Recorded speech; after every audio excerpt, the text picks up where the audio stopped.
Me too. Hey, can I call you Joe?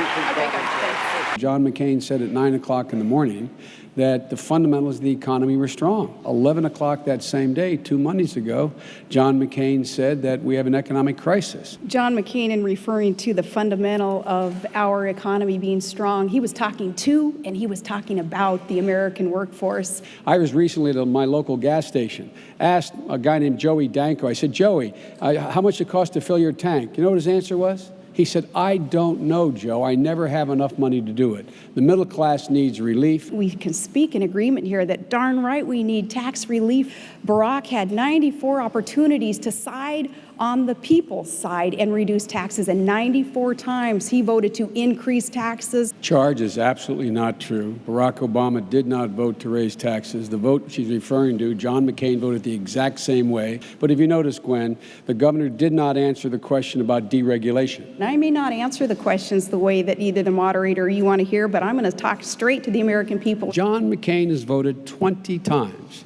against funding alternative energy sources and thinks, I guess, the only answer is drill, drill, drill. Senator McCain does support this. The chant is drill, baby, drill. We will end this war. For John McCain, there is no end in sight. You said that you wanted to run, you'd be honored to run with him on the ticket. And that's an indication, I think, of some of the support that you had, at least until you became the VP pick here.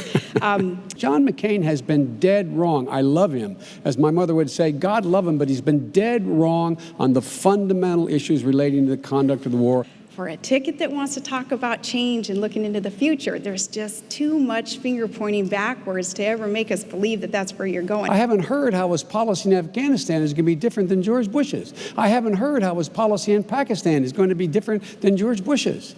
Being a mom, being one who is very concerned about a son in the war, about a special needs child, about kids heading off to college, how are we going to pay those tuition bills? The notion that somehow, because I'm a man, I don't know what it's like to raise 2 kids alone. I don't know what it's like to have a child you're not sure is going to make it. I understand, as well as, with all due respect, the governor or anybody else, what it's like for those people sitting around that kitchen table. And guess what? They're looking for help. And John McCain has been the consummate maverick in the Senate over all these years. He's taken shots left and right from the other party and from within his own party because he's had to take on his own party. He's not been a maverick on the war. He's not been a maverick on virtually anything that generally affects the things that people really talk about around their kitchen table. So maverick he is not. I would like more opportunity for this. I like being able to answer these tough questions without the filter even of the mainstream media kind of telling viewers what they've just heard. I'd rather be able to just speak to the American people like we just did.